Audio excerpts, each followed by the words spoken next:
Jadi dakwah ini juga perlu perjuangan, berjuang, sungguh-sungguh, nggak sekedar asal ceramah, tidak.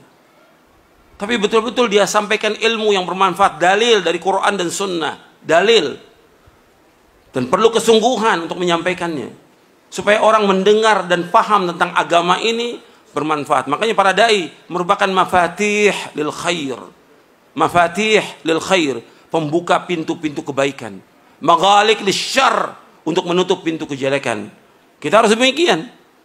Para dai, para ustadz, para kiai dan yang lainnya harus jadi mafatih lil khair, pembuka pintu kebaikan. Kata Nabi, di antara manusia ada yang mereka ini pembuka pintu kebaikan, menutup pintu kejelekan. Tapi ada di antara manusia maghaliq lil khair, mafatih lil syarr.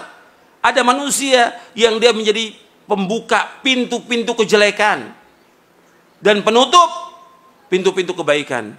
Ada nggak di antara manusia? Ada. Bahkan tokoh-tokoh agama, dia mengerjakan apa? Kesyirikan. Membuka pintu apa di sini? Kejelekan. Kejelekan yang paling jelek, kemungkaran yang paling mungkar, maksiat yang paling maksiat apa? Syirik. Kezoliman yang paling zolim, syirik. Ada di antara tokoh agama yang mafatih lisyarr. Dia sebagai pembuka pintu kejelekan, mengadakan acara-acara bid'ah dan yang lainnya. Ini membuka pintu apa ini? Pintu kejelekan.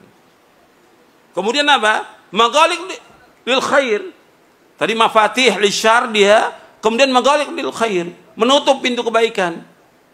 Menutup. Orang mau ceramah dilarang. Orang mau ini nggak boleh. Ini maghaliq apa?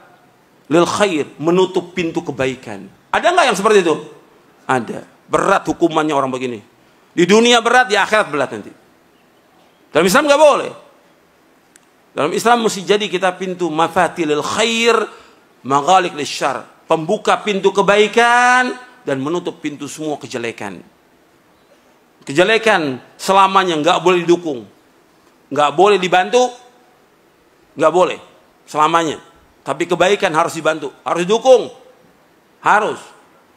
Makanya antum harus terus berjuang ini dalam dakwah untuk tegaknya agama ini. Karena ganjarannya besar. Besar ganjarannya di dunia maupun di akhirat. Nggak ada perkataan di muka bumi yang paling baik melainkan orang yang mengajak manusia kepada kebaikan. Tapi dia harus berilmu. Allah menyebutkan dalam surah Fussilat, "Wa man ahsanu qawlan mimman da'a ila Allah wa 'amila salihan wa qala innani minal muslimin." Tidak ada perkataan yang paling baik di muka bumi melainkan siapa? Itu orang-orang yang berdakwah di jalan Allah dan dia beramal soleh dan dia mengatakan saya adalah orang-orang Islam.